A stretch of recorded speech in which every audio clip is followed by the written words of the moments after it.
Bienvenidos a El Amor que Vale. Hoy quiero hablarles acerca de los temas que enfrentamos. Amigos, vivimos en días peligrosos. La Biblia los llama en 2 de Timoteo 3:1, tiempos peligrosos. Creo con todo mi corazón y alma que la arena del reloj se acaba para esta generación y que estamos presenciando el fin de una era. Creo que Jesucristo viene pronto. Bueno, sé que puedo estar equivocado, y no estoy poniéndole una fecha al regreso del Señor, mas no puedo negar el sentir de mi corazón. He predicado la Biblia desde hace mucho. Soy un observador de los tiempos y estudiante de la palabra de Dios. Creo que Dios está a punto de descender del cielo y juzgar la maldad de este viejo mundo. Yo no estoy tratando de salvar al mundo. Todo aquel que conoce la Biblia sabe que es una tontería el intentar salvar este mundo. Este mundo va en curso de colisión, de choque con el juicio y el desastre. Permítame decirle cuál es el propósito del Evangelio. El Evangelio no es para salvar a esta civilización de la catástrofe. El Evangelio es para salvar al hombre de la catástrofe de esta civilización. El objetivo de la Biblia y del Evangelio es arrebatar a hombres, mujeres, niños y niñas, sacarlas como antorchas del fuego y hacerles saber que este mundo se dirige hacia el juicio. Mas gracias a Dios, está por venir un nuevo mundo. Hoy tenemos muchos ingenieros sociales que hacen todo lo posible por salvar a este mundo. Me recuerdan de la gente que estaban acomodando las sillas en la cubierta del Titanic antes de que éste se hundiera. Lo que necesitamos hacer es averiguar cuál debería ser nuestra posición en estos últimos días. Y como lo he dicho antes, no debemos saberlo solo para sobrevivir, sino para florecer, para ser victoriosos, para alistarnos para ir al cielo y llevarnos a todo el que podamos con nosotros. Y yo creo que eso es a lo que el apóstol Pablo se refiere aquí en 2 de Timoteo capítulo 3. Dios ha puesto en mi corazón una serie de mensajes para darnos un vistazo general de los temas que enfrentamos en estos últimos tiempos. Por favor, busquen su Biblia 2 de Timoteo capítulo 3 y empecemos con el versículo 1.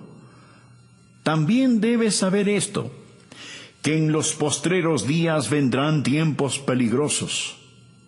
Esta palabra, peligrosos, en el original se usa solo una vez más en el Nuevo Testamento. En Mateo capítulo 8, verso 28. Habla de dos hombres endemoniados, y ahí está traducido feroces en gran manera. Así que estos son tiempos feroces en gran manera. No es que yo sea ave de mal agüero cuando le digo que nuestro mundo enfrenta tinieblas nacionales e internacionales, morales, espirituales, sociales y políticas. Cualquiera puede tomar el periódico y darse cuenta que las naciones se derrumban a nuestro alrededor. Usted dirá, pero es maravilloso lo que sucede en los países comunistas, el ver el derrumbe del comunismo. Bien, esto nos da una ventana para predicar el Evangelio. Nos da una entrada para predicar el Evangelio y debemos hacerlo, pero mi amigo, lo que usted está viendo es un destello del reino venidero del Anticristo. Este mundo y todas las cosas que están sucediendo tan rápidamente solo están preparando el escenario para ese líder mundial, el Anticristo.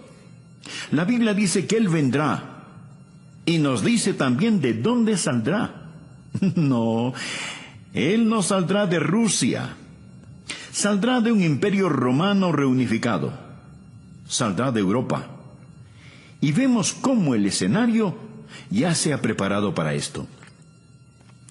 Los cristianos no deberíamos sorprendernos al ver todas estas profecías cumplirse. No debe ocasionar pánico. Como lo he dicho antes, lo repito ahora. Mi amigo, no hay pánico en el cielo. Aun cuando se ponga gloriosamente oscuro para el Hijo de Dios, recordemos que la estrella de la mañana aparece después de la hora más oscura de la noche. Estamos esperando el regreso del Señor Jesucristo. Dios nos dice que estos son días peligrosos. En 2 de Timoteo 3, versículo 2, encontramos una descripción de los días en que vivimos. La Biblia dice: porque habrá hombres amadores de sí mismos. ¿Cuál es la actitud de esta era? Ya no tenemos a los hippies, quienes estaban interesados en el bien de toda la sociedad en conjunto. Ya eso se ha quedado atrás. La actitud en nuestros tiempos es el yo. Concentrarse en uno mismo, egocentrismo. Vivir como si Jesús nunca hubiera vivido, como si nunca hubiera muerto, como si no hubiera resucitado. Alguien ha descrito a esta era como la era del miísmo. Una muy destacada feminista escribió lo siguiente. Escuche bien. Ella dijo: debemos destruir el amor. Se lo puede imaginar. Debemos destruir el amor. El amor es una institución por definición que es reconocida generalmente como aprobación y aceptación. El amor fomenta vulnerabilidad, dependencia, posesión, susceptibilidad al dolor e impide el desarrollo total de la potencialidad humana de la mujer al dirigir todas sus energías hacia afuera en el interés de otros. ¿Puede imaginarse a alguien diciendo esto? ¿Que debemos destruir el amor? Lo que está diciendo es: lo que necesitas es dejar de dirigir tus energías hacia afuera. Olvídate de tales cosas como cuidar de los niños, amar a tu esposo, ser una buena ciudadana o tratar a los demás tal y como quieres que te traten. La Biblia dice que en los postreros días vendrán tiempos peligrosos. Y Jesús dijo: por haberse multiplicado la maldad, el amor de muchos se enfriará. Mire el versículo 2. No solo serán amadores de sí mismos, sino que también serán avaros. Mire a su alrededor. ¿Cuál es la motivación de la gente de hoy? Es vivir para acumular todo lo que puedan y no lo que puedan dar. La Biblia enseña que debemos adorar a Dios, amar a la gente y usar las cosas. Pero lo que nosotros hacemos es ignorar a Dios, amar las cosas y usar a la gente. Sigue diciendo que serán avaros, vanagloriosos. Continuamente presumimos de nuestra grandeza humana, de nuestros logros humanos, y como egomaniáticos vamos directo hacia el infierno pensando que somos demasiado buenos para ser condenados.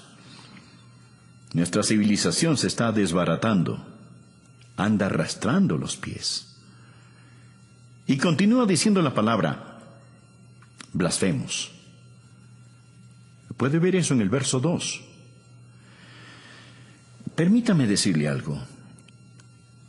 Me da vergüenza a veces ser estadounidense al encender la televisión. Me pregunto qué pensarán aquellos que nos visitan. El diablo lleva la blasfemia y la pornografía a las salas de los estadounidenses. Parece como si una alcantarilla estuviera abierta. La gente blasfema contra el nombre de Dios.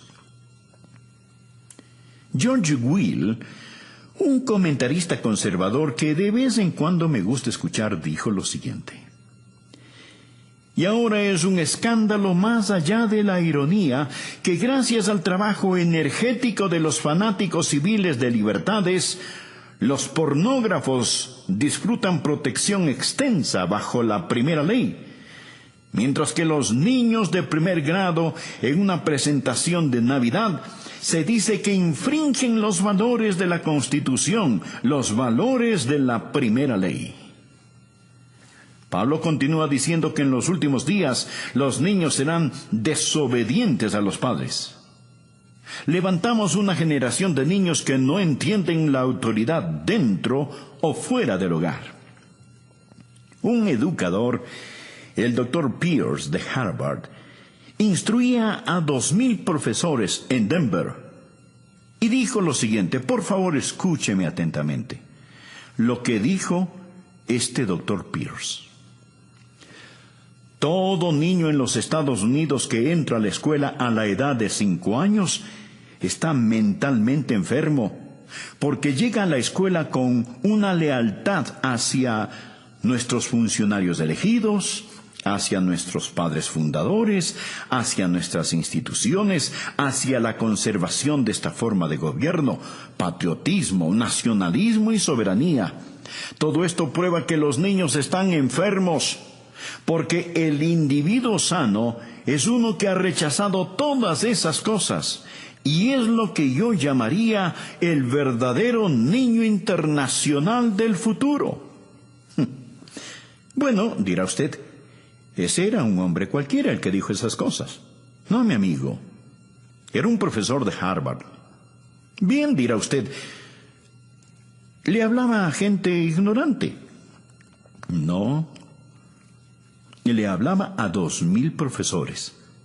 Les estaba diciendo que cuando los niños y niñas van a la escuela y tienen amor hacia sus padres, una distinción clara entre lo bueno y lo malo, lealtad para su país e ideas de nacionalismo y patriotismo, entonces esos niños están enfermos.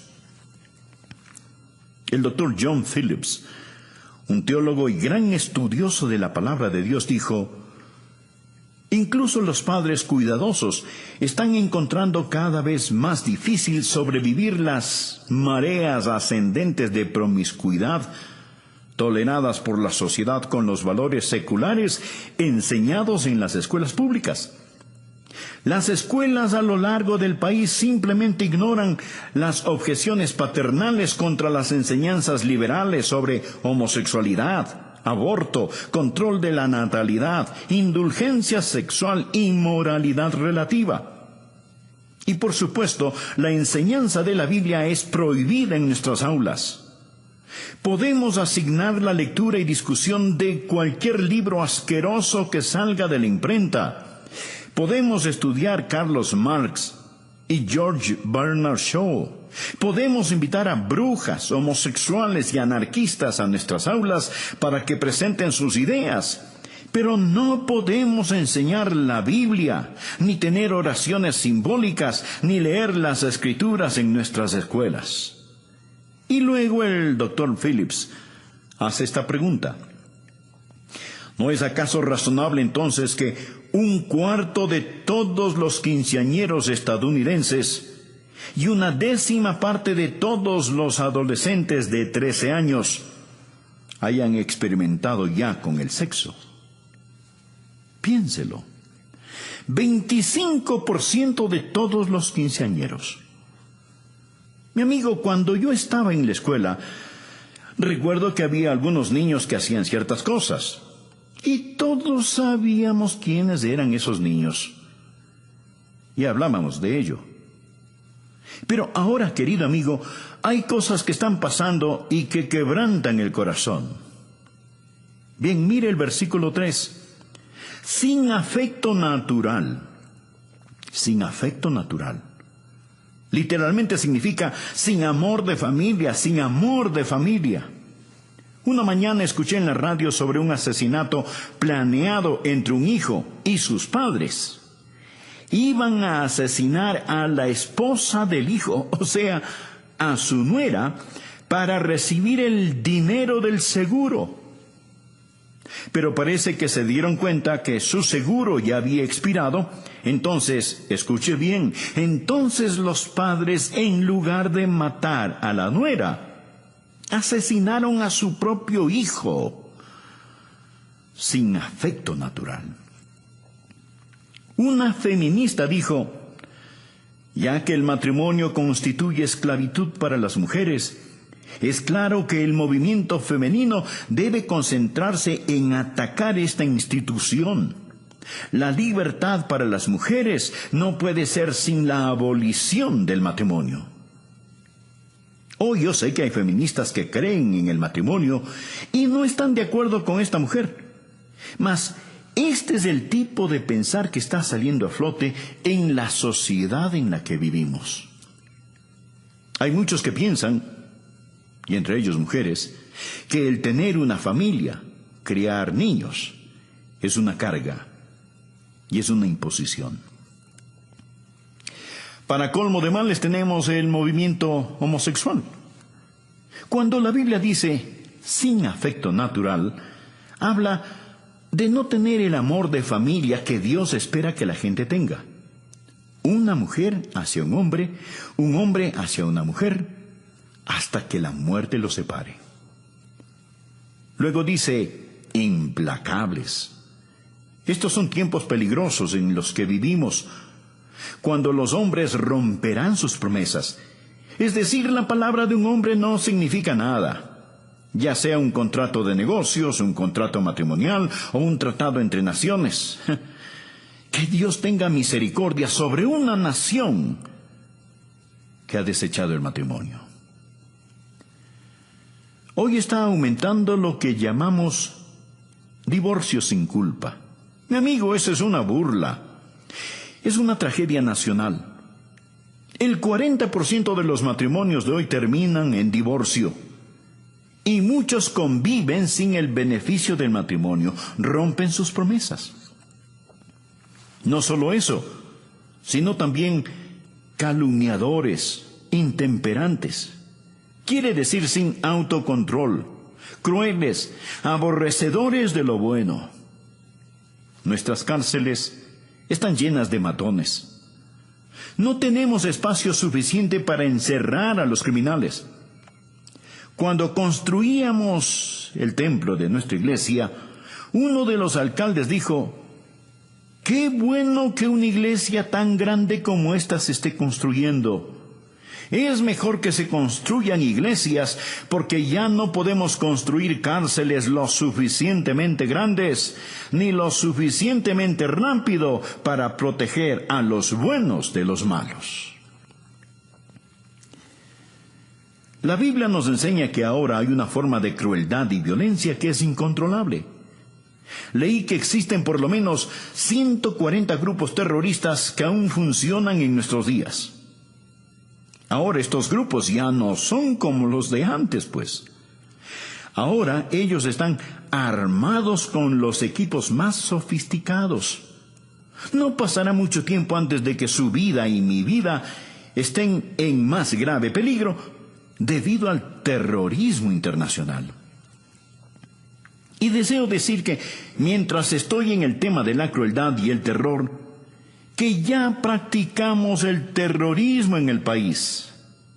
Millares, millones están siendo ejecutados. Hablo del terror del aborto. Creo que el día más trágico en la historia de los Estados Unidos fue en 1973, cuando los bebitos antes de nacer fueron dado el estatus de no personas, no ser personas. Lo que hemos hecho es clasificar al bebé sin nacer como un objeto, una materia, no como una persona, tal y como Hitler clasificó a los judíos. Lo que Hitler hizo fue redefinir el concepto de persona. Hemos reclasificado a los bebés como no personas. Y mañana, un día normal en los Estados Unidos, 4.500 bebecitos serán asesinados por medio del aborto. Hace un año recuerdo que prediqué un sermón acerca del aborto. Prediqué ese sermón en mi congregación y recibí una carta de una persona que se había enojado porque había predicado acerca de ese tema desde el púlpito. Lo que esa persona me dijo era, el aborto es un tema político y usted debería mantener lo político fuera del púlpito.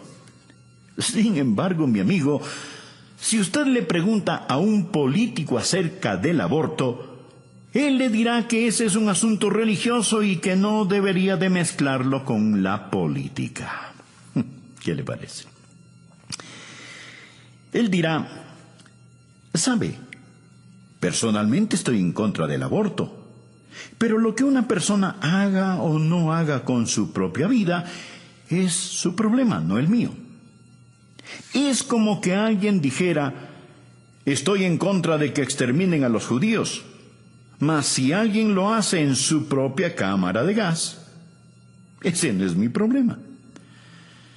Así es que si nosotros los predicadores hablamos acerca del exterminio de la vida de los bebecitos, se nos dirá, manténgase fuera del asunto porque eso es política. Y a los políticos les dirán, hey, eso es un tema religioso. Así que, amigo, usted podrá catalogarlo como político o religioso, pero los bebés siguen siendo asesinados. Y tenemos que estar firmes y hablar al respecto. ¿Sabía usted que el 97% de estos abortos se dan por alguna forma de conveniencia?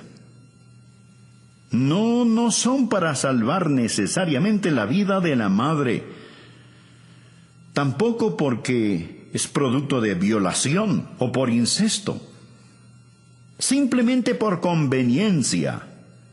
El aborto se está constituyendo como uno de los métodos más usados para control natal.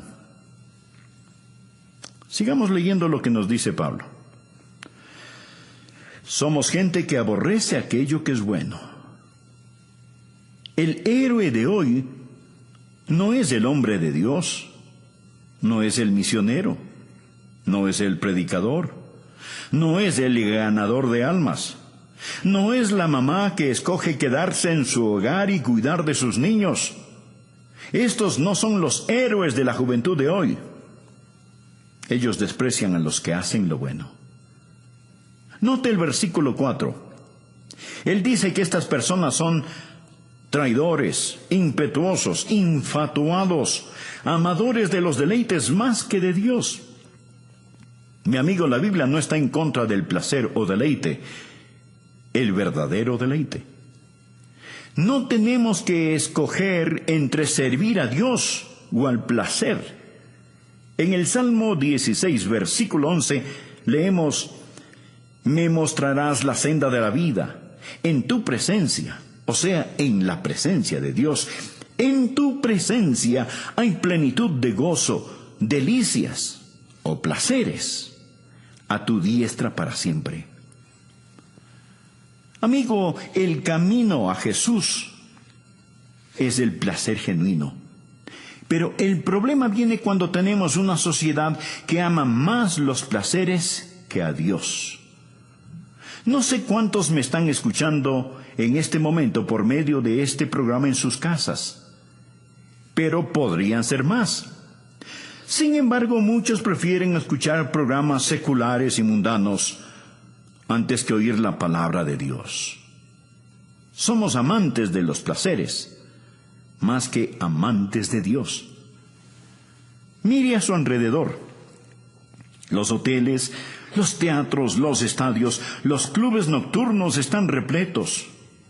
Es lo que podríamos llamar una explosión de placer. El domingo ha llegado a ser el día de hacer casi cualquier cosa, excepto adorar a Dios. Ya no llamamos el domingo el día del Señor, sino simplemente decimos que es el fin de semana. Amadores de los deleites, más que de Dios. Continuamos en el versículo 5. Que tendrán apariencia de piedad, pero negarán la eficacia de ella. A estos evita. Amigo, no hay escasez de religión, pero la mayoría de la gente no necesita religión. Necesitan abandonar la religión y entregarse a Jesucristo. ¿Qué dice la palabra? Que tendrán apariencia de piedad, pero negarán la eficacia de ella. Es una forma de religión sin poder y sin realidad. La participación religiosa está en todo su apogeo, pero también el índice del crimen. Así que algo anda desesperadamente mal. Hablamos de la religión sin la realidad. Leamos por favor el versículo 6. Porque de estos son los que se meten en las casas y llevan cautivas a las mujercillas cargadas de pecados, arrastradas por diversas concupiscencias. Lo que está diciendo es esto: que la religión falsa estará a la orden del día. La palabra mujercillas significa mujeres débiles, de carácter débil, criaturas impulsivas, susceptibles a las insinuaciones. Estoy convencido que se refiere a las mujeres liberadas, quienes han rechazado la autoridad de la palabra de Dios y de sus esposos, viviendo por el impulso. Y luego continúa diciendo: mujercillas cargadas de pecados, arrastradas por diversas concupiscencias. Las palabras cargadas con pecados no significan que sean degeneradas y pecadoras. No es eso lo que quiere decir. Ahora, podría ser cierto, pero no es eso lo que significa.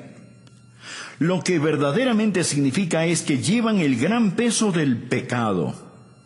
Todo hombre, mujer, joven y niño en este mundo lleva el peso del pecado. Eso es lo que les da trabajo a los psiquiatras. Por eso es que se venden tantos sedantes y se consume tanto alcohol, porque la gente trata de olvidar. No saben qué anda mal, puesto que existe este peso opresivo. Están cargados de pecados. Y sigue ahora describiéndoles aquí. Observe y verá que son una presa fácil para el diablo. Mujercillas cargadas de pecados, arrastradas por diversas concupiscencias. ¿Qué significa esto? ¿Significa que desean sexualmente a los hombres? No. Significa literalmente diversas lujurias, toda clase de pasiones, deseos no satisfechos. Lo que tenemos aquí son personas crédulas, culpables y codiciosas. Crédulas, débiles, listas a creer cualquier cosa. Ven una revista en el supermercado donde la artista Shirley MacLaine habla de la nueva era. La toman y la leen. ¿Por qué? Porque buscan algo que les quite esa culpabilidad que sienten. Además, están vacías y llenas de deseos no satisfechos. Esto es lo que se encuentra en el corazón y mente de muchos hoy en día. Ahora, además de eso, encontramos en los versículos 7 y 8 una explosión de conocimiento. Estas siempre están aprendiendo y nunca pueden llegar al conocimiento de la verdad. Los hechos pueden duplicarse y triplicarse. El conocimiento aumentará, pero no la verdad. Si es nuevo, no es verdad. Mi amigo, debemos seguir luchando vigorosamente por la fe encomendada una vez por todas a los santos. Esta es una generación en busca de alguna cosa nueva. Por favor, ve el versículo 8. Y de la manera que Janes y Jambres resistieron a Moisés, así también estos resisten a la verdad, hombres corruptos de entendimiento, réprobos en cuanto a la fe. ¿Quiénes eran Janes y Jambres? Fueron los magos que se opusieron a Moisés al imitar y remedar sus milagros. En los últimos días, Satanás va a venir. En estos últimos tiempos, usted va a presenciar más milagros de los que jamás haya visto. La mayoría de ellos no serán hechos por Dios, sino por medio del poder de las tinieblas, el poder de Satanás. La Biblia dice que vendrá una explosión de milagros del ocultismo. Del mismo modo como Janes y Jambres se opusieron a Moisés y llevaron a cabo sus milagros. Muchos van a ser engañados por estos milagros. Estos, mi amigo, son tiempos peligrosos. Gracias a Dios no tenemos que enfrentarlo sin esperanza. Dios nos dice qué debemos hacer. Lo primero que debemos hacer es apartarnos nosotros mismos de estas cosas. Mire por favor el versículo 5, que tendrán apariencia de piedad, pero negarán la eficacia de ella. A estos evita. La gente necesita salirse de las iglesias liberales, de iglesias que no enseñan el Evangelio de Jesucristo. Necesita salir de este tipo de lugares.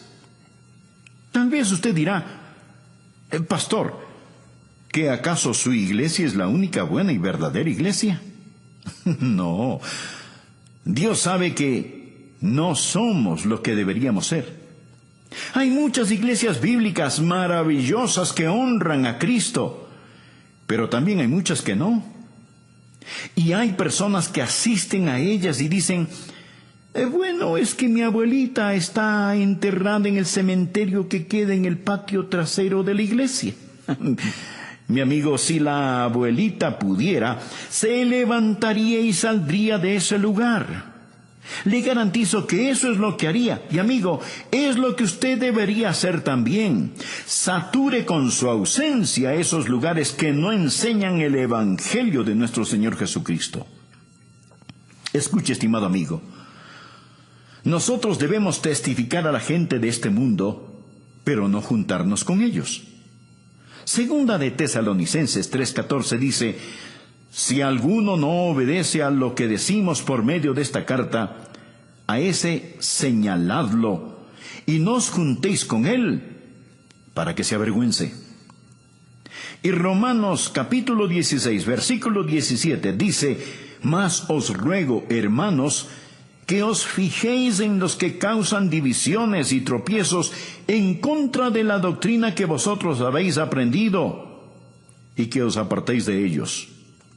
Y en 1 Corintios 5:11, más bien os escribí que no os juntéis con ninguno que llamándose hermano fuere fornicario, o avaro, o idólatra, o maldiciente, o borracho, o ladrón. Con el tal ni aun comáis. Y 1 Timoteo 6:5, que tendrán apariencia de piedad, pero negarán la eficacia de ella. A estos evita. La Biblia no dice que tenemos que poner nuestros brazos alrededor de la gente y decirles que sus ideas son tan buenas como las nuestras. Segunda de Juan 10 dice, si alguno viene a vosotros y no trae esta doctrina, no lo recibáis en casa, ni le digáis, bienvenido. La Biblia dice que en estos últimos tiempos debemos evitar a la gente que hemos descrito y necesitamos salirnos de las iglesias liberales, pero no solo es un llamado a salir, sino que también es un llamado a entrar a una iglesia bíblica. Padres de familia, ustedes necesitan asegurarse que sus hijos vayan a la escuela bíblica dominical, que se involucren en los diferentes programas. Jóvenes necesitan asegurarse que están dando un buen ejemplo al asistir continuamente a la iglesia y obedecer la palabra de Dios. Hebreos 10:25 nos dice que entre más se acerca el día del Señor, más necesitamos estar en la casa de Dios y con el pueblo de Dios, no dejando de congregarnos, como algunos tienen por costumbre, sino exhortándonos, y tanto más, cuanto veis que aquel día se acerca. Necesitamos practicar la separación del mundo y la comunicación con el pueblo de Dios. No va a ser muy fácil. Mi amigo, usted va a sufrir en estos últimos días, pero no le hará daño si usted tiene al Señor Jesús. Mire los versículos del 10 al 12. Pero tú has seguido mi doctrina, conducta, propósito, fe, longanimidad, amor, paciencia, persecuciones, padecimientos, como los que me sobrevinieron en Antioquía, en Iconio, en Listra, persecuciones que he sufrido, y de todas me ha librado el Señor. Y también todos los que quieren vivir piadosamente en Cristo Jesús padecerán persecución. ¿Cuántos creen lo que dice el versículo 12? Espero que lo crean. Está en la Biblia. ¿Cuántos de ustedes están sufriendo persecución? Si usted no está sufriendo alguna clase de persecución, es porque tal vez no está viviendo piadosamente en Cristo Jesús. Algunos piensan, bueno, si vivimos piadosamente escaparemos la persecución. No escapará. Mi amigo, Jesús no escapó la persecución. Pablo no se libró de la persecución. Usted tampoco se librará. Usted es una persona nacida 2 veces en un mundo de gente nacida solo una vez. Y estará yendo contracorriente todo el tiempo. Este mundo no le va a honrar si usted verdaderamente vive para el Señor Jesús. Le romperán la nuca si es que pueden hacerlo. Vean lo que dice el versículo 13. Mas los hombres malos y los engañadores irán de mal en peor, engañando y siendo engañados. Usted me preguntará, Pastor Rogers, ¿se está poniendo mejor o peor este mundo? Y la respuesta es sí. Los malvados y los engañadores irán de mal en peor, engañando y siendo engañados. Pero el pueblo de Dios, al acercarse a la segunda venida de Jesús, creo que estará brillando más y más. Veo que a pesar de toda la letanía de problemas, hoy más que antes, conozco a más gente que conoce y ama al Señor Jesús, que cree en la Biblia y tienen doctrina sana y firme. La otra noche fui a escuchar un debate entre Philip Shafley y Sarah Weddington, la abogada que hizo legal el matar a bebecitos pequeños. Mientras escuchaba el debate, mi corazón se entristeció cuando vi cómo unos jóvenes celebraban y aplaudían la idea de que bebés antes de nacer pudieran ser aniquilados. Mas déjeme decirle también que me sentí animado cuando vi a otro grupo de jóvenes con rostros brillantes y de aspecto inteligente, muchos de ellos miembros de nuestra iglesia, que estaban allí en el nombre de Cristo y defendían aquello que es verdad. Amigo, es mejor que usted sepa dónde está parado y qué es lo que cree, porque va a ponerse de mal en peor. El diablo hará su trabajo al engañar. Existe todo tipo de charlatanes y esto va a empeorar. ¿Qué debe hacer usted? ¿Qué debe hacer la gente joven, adulta, los ancianos en estos días? Mire el versículo 14.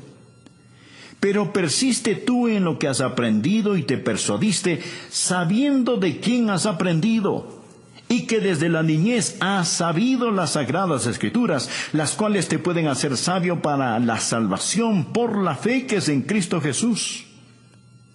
Recuerde lo que usted ha aprendido. No dude en la oscuridad lo que Dios le ha mostrado a usted en la luz. Recuerde la palabra de Dios y de quién la aprendió. Yo no llegué aquí ayer. He estado aquí muchos años predicando la Biblia. Recuerde lo que ha aprendido y recuerde de quién lo aprendió. ¿Sabía que la Biblia habla de espíritus seductores y doctrinas de demonios? Una joven que era miembro de mi iglesia en la Florida fue a estudiar a una universidad que tenía un aire de religiosidad. Pero los profesores liberales comenzaron a tomar la Biblia y descuartizarla. Luego le dijeron, no regrese a casa, a su iglesia, contándoles todo esto. Ellos no lo entenderían. Esto es lo que creemos. Esto es lo que los eruditos modernos dicen. Y ella dijo: eran buenas personas y casi me convencieron, pero pastor, luego me recordé de lo que usted había enseñado y en la forma en que usted vive, y supe que ellos estaban equivocados. Esto es lo que el apóstol Pablo está diciendo: no te dejes llevar por esos vientos de doctrinas, pero persiste tú en lo que has aprendido y te persuadiste sabiendo de quién has aprendido. Amigo, Dios nos ha dado su palabra, y todo lo que yo le hable va a venir a través de la palabra. Versículo 15. Dios nos ha dado las sagradas escrituras, las cuales te pueden hacer sabio para la salvación por la fe que es en Cristo Jesús. Toda la escritura es inspirada por Dios y útil para enseñar, para redarguir, para corregir, para instruir en justicia, a fin de que el hombre de Dios sea perfecto, enteramente preparado para toda buena obra. Mi amigo, todo lo que necesitamos para vivir en estos últimos tiempos está aquí en la Biblia. Necesitamos saturarnos con la palabra de Dios, ser motivados por el Espíritu de Dios y estar activos en la obra de Dios. ¿Qué significa para usted el ser un discípulo? ¿Es usted un discípulo? La palabra discípulo quiere decir una persona que aprende. Usted puede ser discípulo de quien quiera, pero cuando usted es un discípulo de Jesús, es que está dispuesto a que Jesús le enseñe. Esto no es muy difícil de comprender, ¿verdad? Bien, Jesús dijo: venid a mí. Y también dijo: seguidme. Cuando seguimos a Jesús, tácitamente Él se vuelve nuestro maestro y nosotros sus discípulos. Un verdadero, genuino discípulo es alguien que quiere aprender de su maestro, pero aún más, y esto es muy importante, es alguien que quiere llegar a ser como su maestro. ¿Le gustaría a usted ser discípulo de Jesucristo? Ahora, antes de que responda a mi pregunta, permítame decirle que la respuesta no es tan fácil como usted piensa. El discipulado tiene un costo. La salvación es gratuita, pero el discipulado cuesta. ¿Está usted listo a pagar el precio? Hay un precioso himno que dice: vale la pena servir a Jesús cada día. Vale la pena servirle con alegría. Y eso, mi estimado amigo, es absolutamente cierto. Si yo viviera 1000 vidas, todas se las daría a Jesús. Yo siempre estoy en deuda con el Señor Jesús. Pero quiero decirle algo con toda honestidad: cuesta servir a Jesús. Cuesta cada día. Cuesta cada paso del camino. En nuestros días queremos iglesias con aire acondicionado, asientos cómodos y bien tapizados, y una fe aerodinámica. Muchos cristianos no quieren pagar ningún precio. Es más, algunos quisieran que se les pague por ser cristianos. Por favor, busque el Evangelio de Lucas, capítulo 14, y veamos lo que nos dice desde el verso 25. Grandes multitudes iban con él, y volviéndose les dijo: si alguno viene a mí y no aborrece a su padre y a su madre, y mujer e hijos, y hermanos y hermanas, y aún también su propia vida, no puede ser mi discípulo. Ahora piense conmigo en lo siguiente. Las multitudes seguían a Jesús. Donde quiera que Jesús iba, siempre había una muchedumbre siguiéndole. Jesús estaba en el cenit de su ministerio. Su popularidad era extraordinaria y toda esa gente clamaba por escucharle, por seguirle, aunque la motivación de la muchedumbre no era necesariamente espiritual. ¿Y qué es lo que Jesús hace? No realiza milagros sensacionales para tener más seguidores, ni diluye su mensaje para que sea aceptable a todos. Más bien habla en términos duros y dice algo poco menos que escandaloso y sorprendente. Si alguno viene a mí y no aborrece a su padre y madre y mujer e hijos y hermanos y hermanas y aún también su propia vida, no puede ser mi discípulo. Jesús no trata de engañar a nadie. No presenta un evangelio de prosperidad y comodidad para tener más seguidores. Jesús nunca lo hizo. Yo jamás lo haré. Cuando usted sigue a Jesús, Él no le invita a que comparta su popularidad, sino más bien su impopularidad. ¿Está usted listo para eso? ¿Tiene sentido esta invitación de Jesús? Quiero compartir con usted 4 cosas que identifican a un verdadero discípulo de Cristo. Y antes de que usted diga, yo sí quiero pagar el precio de seguir a Jesús, porque Él se lo merece, Él es digno. Antes de que usted tome esa decisión, recuerde que la amargura de la falta de calidad permanece por mucho tiempo después que la dulzura de lo barato haya sido olvidada. Y esto es verdad en todo. Por ejemplo, usted compra algo porque está a precio especial. No es de buena calidad y en realidad ni siquiera lo necesita, pero es que estaba tan barato. Cuando quiere algo realmente bueno, está dispuesto a pagar lo que honestamente cuesta y sabe que vale la pena pagar el precio. Mi amigo, no existe el discipulado barato. Cuesta el servir a Jesús, pero vale la pena. Debo reconocer que algunos no quieren pagar el precio. Hay gente que prefiere renunciar a Jesús antes que renunciar a tener un electrodoméstico nuevo. Ese es el nivel de compromiso espiritual. Y hasta piensan que le hacen a Dios un favor cuando asisten a la iglesia. ¿Qué significa el discipulado? Primero, Jesús quiere discípulos que le adoren a cualquier costo. Veamos nuevamente lo que Jesús dijo en los versos 26 y 27. Si alguno viene a mí y no aborrece a su padre y madre y mujer e hijos y hermanos y hermanas, y aún también su propia vida, no puede ser mi discípulo. Y el que no lleva su cruz y viene en pos de mí, no puede ser mi discípulo. Jesús está antes que sus relaciones personales. Y si usted me dice, pero pastor, yo pensé que Jesús nos enseñó a amar. Efectivamente, así es. De hecho, Jesús no está quebrantando el mandamiento que dice que hay que honrar a los padres, ni dice que debemos odiar a nuestros hijos. Si usted ama a Jesús, usted amará a su cónyuge y a sus hijos de una manera más real y significativa. La palabra aborrecer usada aquí por Jesús es usada en el sentido de comparación.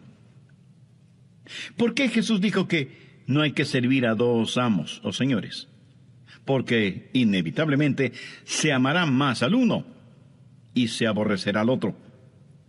Por ejemplo, si usted trabaja para la Coca-Cola, no significa que aborrece la Pepsi-Cola.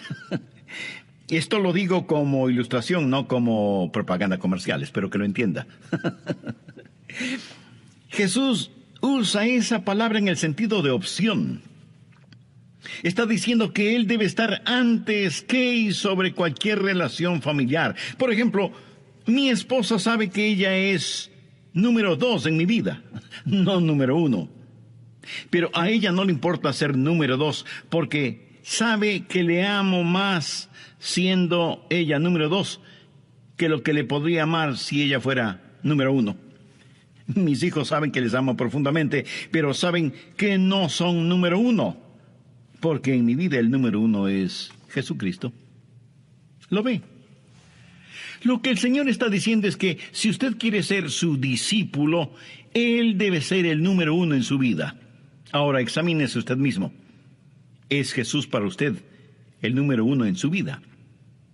Pero Jesús no solo está hablando de relaciones personales, sino de la reputación personal. Usted no debe amarse a usted mismo más de lo que ama a Jesús. Para ser un discípulo de Cristo, tiene que destronar su propio ego y entronar a Jesús.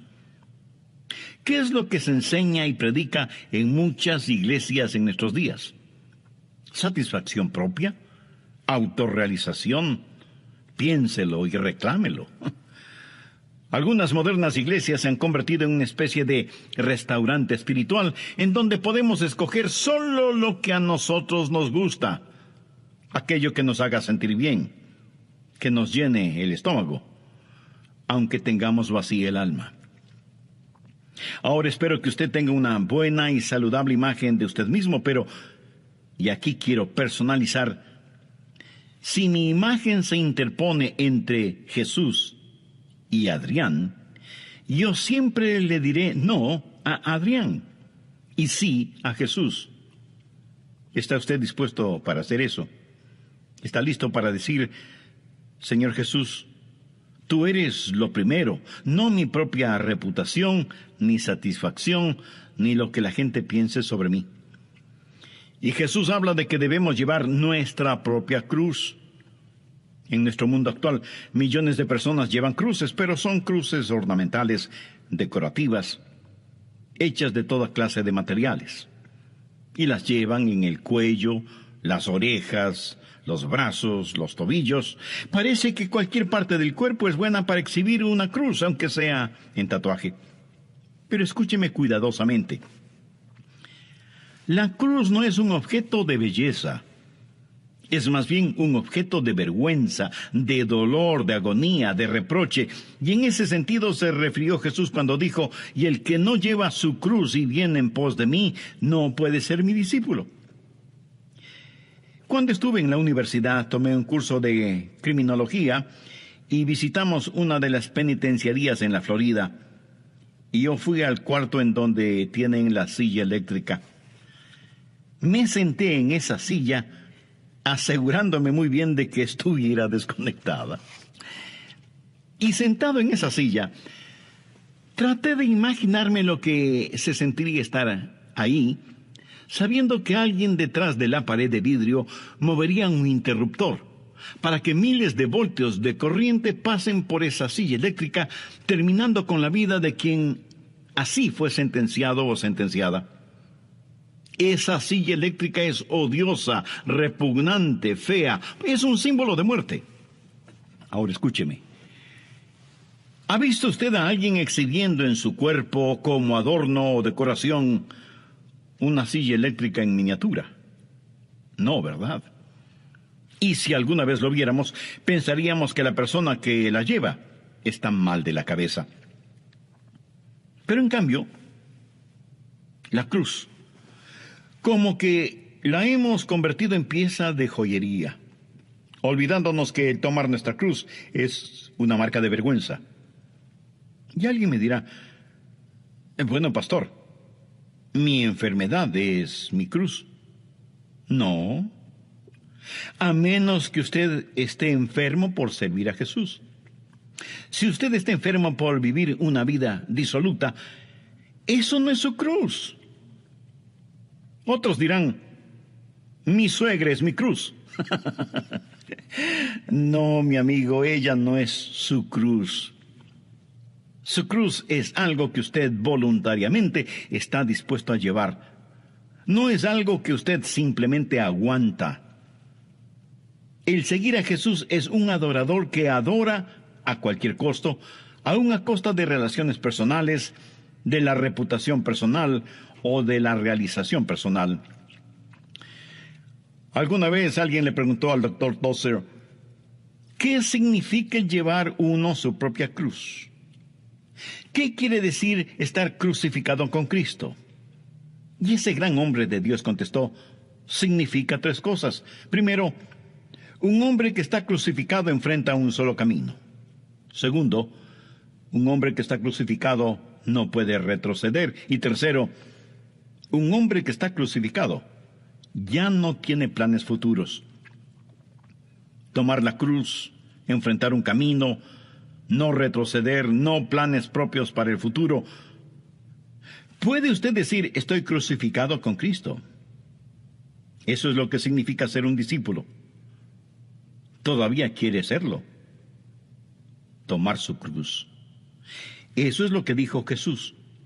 Cuando usted entrega su corazón a Cristo y dice, tomaré mi cruz, esa es la última legítima e independiente decisión que usted hace. Porque desde ese instante su vida pertenece al Señor Jesucristo. Usted ya no se pertenece a usted mismo. Ha sido comprado a un precio enorme. Entonces, un discípulo es, en primer lugar, un adorador que adora a cualquier costo. Segundo, El discípulo debe trabajar a cualquier costo. Veamos ahora Lucas 14, los versos del 28 al 30. Porque ¿quién de vosotros, queriendo edificar una torre, no se sienta primero y calcula los gastos, a ver si tiene lo que necesita para acabarla?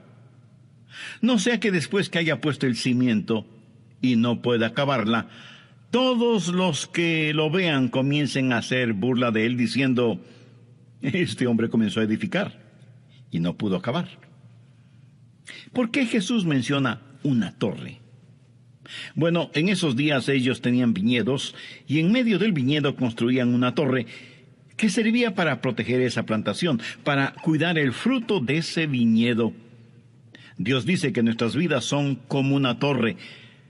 Ahora quiero que note que Él primero habló de una crucifixión y ahora habla de una construcción.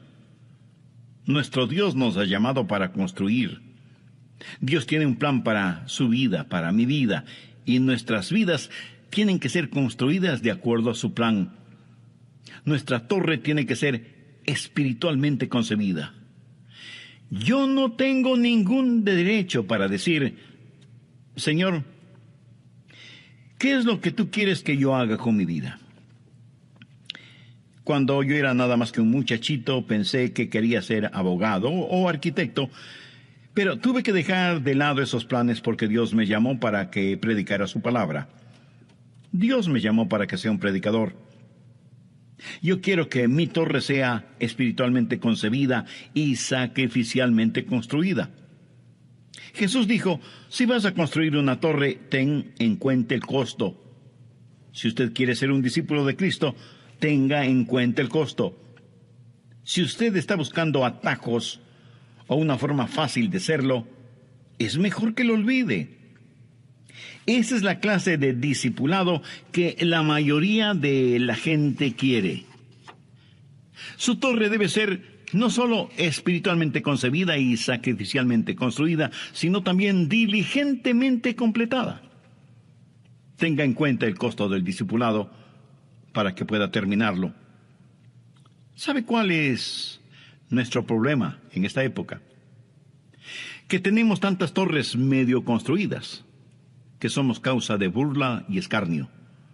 Hombres que dijeron que Dios los llamó al ministerio, ya no están en él. Diáconos que han dejado de ser diáconos, profesores y profesoras de la escuela dominical que han tirado la toalla, porque los niños y niñas a quienes enseñaban eran realmente problemáticos. Muchos que se deleitaban en estudiar la Biblia han dejado de hacerlo, y prácticamente ha desaparecido aquellos hermanos y hermanas que eran verdaderos guerreros de oración. Torres medio construidas. En Lucas 9:62, Jesús dijo: ninguno que poniendo su mano en el arado mire hacia atrás es apto para el reino de Dios. ¿Qué es lo que Jesús está diciendo? Si bien la connotación de ese versículo es eminentemente espiritual, su enseñanza es absolutamente práctica. Hace referencia a aquellos que comienzan una cosa, se distraen muy fácilmente y no terminan aquello que empezaron. Y esto puede ser algo material o espiritual. Aquellas personas que realmente quieren ser genuinos seguidores de Jesucristo deben saber que serán necesarias tanto y en cuanto quieran ser discípulos que adoren a Dios a cualquier costo y que construyan a cualquier costo, que no se detengan, que no retrocedan. Haré un breve resumen de lo que estudiamos en el programa anterior. Dije que en nuestro mundo actual millones de personas llevan cruces, pero son cruces ornamentales, decorativas, hechas de toda clase de materiales: oro, plata, platino, madera, hueso, acero, bronce, cerámica, plástico, hierro, cobre, y la lista es interminable. Y las llevan en el cuello como collar, las orejas como aretes, los brazos y los tobillos como pulseras o tobilleras, en la nariz y hasta en el ombligo. Parece que cualquier parte del cuerpo es buena para exhibir una cruz, aunque sea en tatuaje. Para miles y miles de personas, la cruz en la actualidad no es más que un adorno de moda. Pero escúcheme, La cruz no es un objeto de belleza, es más bien un objeto de vergüenza, de dolor, de agonía, de reproche. Y en ese sentido se refirió Jesús cuando dijo: «Y el que no lleva su cruz y viene en pos de mí, no puede ser mi discípulo». Y vimos los dos primeros puntos de lo que significa el ser discípulo. Primero, Jesús requiere discípulos que le adoren a cualquier costo. Y segundo, el discípulo debe trabajar a cualquier costo. Bien, prosigamos. Tercero, el discípulo debe guerrear a cualquier costo. Lucas 14, los versos 31 y 32. ¿O qué rey al marchar a la guerra contra otro rey no se sienta primero y considera si puede hacer frente con 10,000 al que viene contra él con 20,000? Y si no puede, cuando el otro está todavía lejos, le envía una embajada y le pide condiciones de paz. Note lo que el Señor está haciendo. Primero habló de crucifixión, luego habló de construcción y ahora habla de conflicto, de guerra. Verá, cuando yo sigo al Señor Jesucristo, le sigo al campo de batalla, no a praderas de descanso. Hay una guerra y la lucha es a muerte. Y usted está en uno de los dos lados porque no puede ser neutral. Y en lo que tiene que ver con el enemigo, nos supera y con mucho numéricamente. Nosotros somos la minoría. En la parábola que Jesús usó, son 10,000 contra 20,000. Eso quiere decir 1 contra 2. Excepto que a nuestro favor está la promesa: si Dios es por nosotros, ¿quién contra nosotros? Pero necesitamos guerreros que no se acobarden. ¿Está usted verdaderamente listo y ansioso de ir a la batalla? Muchos quieren que la vida transcurra sin heridas, sin dolores, sin críticas. Muchos hombres de negocios no se paran firmes contra los licores, la pornografía o el juego, porque temen que eso afecte sus negocios. Muchos cristianos no testifican del Señor en su oficina y lugares de trabajo, porque eso es políticamente incorrecto. Crucifican a Jesús en una cruz de oro para ocultar su cobardía. Necesitamos discípulos guerreros que no son cobardes y que no comprometen sus convicciones por conveniencia. Nuestro Señor dijo que si no contamos el costo cuando la lucha recia, terminaremos enviando una embajada para tratar de hacer las paces con el enemigo. ¿Quién es el enemigo? El diablo. ¿Piensa usted que puede negociar, o satisfacer, o sobornar, o enfrentarse con el diablo? De ninguna manera, así que mejor olvídelo. El general Douglas MacArthur alguna vez dijo: en la guerra no hay sustituto para la victoria, y eso es cierto. En esta vida no hay sustituto para la victoria sobre el diablo. Ahora, si usted trata de tener un tratado de paz con el diablo, él le derrotará. O usted obtiene la victoria o él obtiene la victoria, porque no hay tal cosa como la neutralidad. Un cazador salió a cazar un oso. Quería tener un abrigo de piel de oso. Encontró al oso, lo acorraló contra una roca, apuntó cuidadosamente, y cuando estaba a punto de apretar el gatillo, el oso le dijo: un momento, no dispares. Sentémonos en este claro del bosque. Pon a un lado tu rifle y razonemos un poco. ¿Por qué me estás cazando? ¿Es porque quieres tener un abrigo con mi piel? Y el cazador, sorprendido por lo que le estaba sucediendo, respondió: sí, estás en lo correcto. Bien, prosiguió el oso. Ahora, ¿por qué estoy yo en el bosque? Porque estoy buscando con qué alimentarme. ¿Puedes entender eso? Oh, sí, lo entiendo perfectamente, respondió el cazador. Y continuaron conversando. Y cuando terminaron de conversar, el oso se había servido una apetitosa comida. y el hombre estaba dentro del abrigo del oso. Eso es exactamente lo que el diablo hace. Él le dirá, conversemos. Esto es algo en lo cual puede ser un poco más tolerante. Y así los dos salimos ganando. Claro, el diablo quiere que usted sea tolerante con el pecado. Lo que Dios quiere son discípulos que no diluyan sus convicciones, enviando embajadores para que se sienten a negociar con el diablo. Quiere discípulos que a pretexto de ser cautos son cobardes. Cuando usted va a la batalla, tiene que ir con todo su corazón, con todo su ánimo, con toda su fortaleza, con todo lo que tiene. Mire lo que dice el verso 33. Así pues, cualquiera de vosotros que no renuncia a todo lo que posee, no puede ser mi discípulo. Algunos dicen, Señor, te daré algo. Dios no necesita su algo. Otros dicen, Señor, te daré prominencia. Dios no quiere prominencia. Él es digno y merece que le demos preeminencia. Permítame hacerle una pregunta retórica. ¿Es de Jesús todo lo que usted tiene? ¿Hay alguna parte de su vida que está fuera del control de Cristo? ¿Hay algo sobre lo cual usted le dice a Jesús, no lo toques? Si es que lo hay, usted no puede ser discípulo de Cristo. Ya lo dije que el ser discípulo de Jesús cuesta. Discípulos que adoran a cualquier costo y toman su cruz. Discípulos que trabajan a cualquier costo y usan sus herramientas. Discípulos que batallan a cualquier costo y llevan sus armas.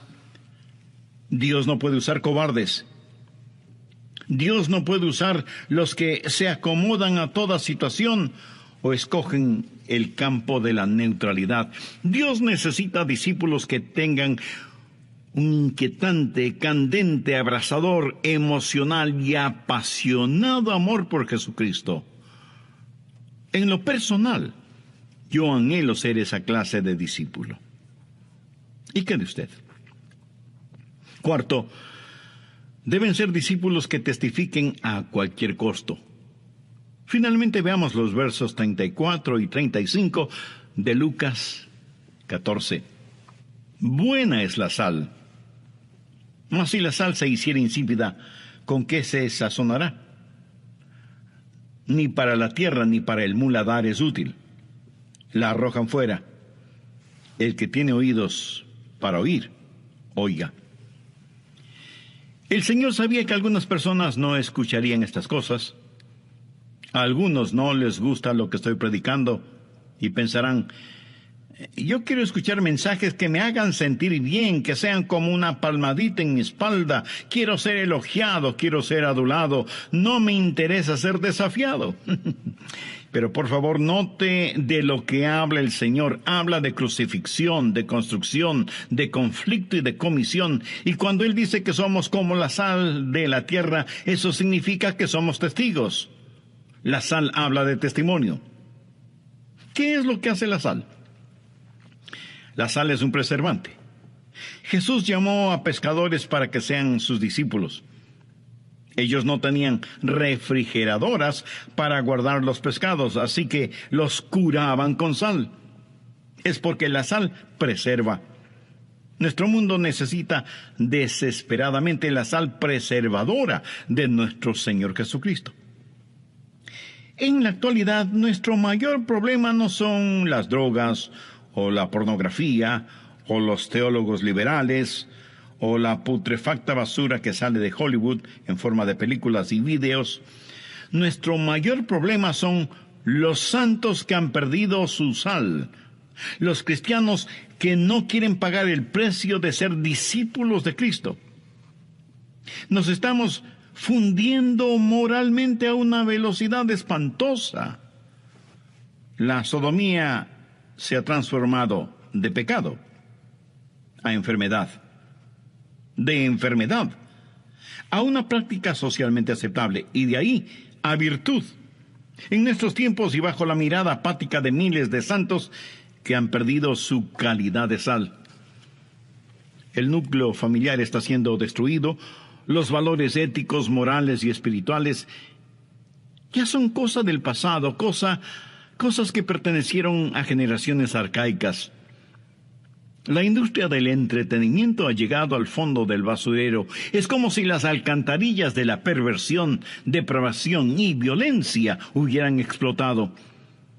Y necesitamos detener esta contaminación integral en nuestros países. Necesitamos que la sal vuelva a recuperar su calidad de tal. Jesús dijo que sus seguidores, sus discípulos, sus santos, son la sal de la tierra.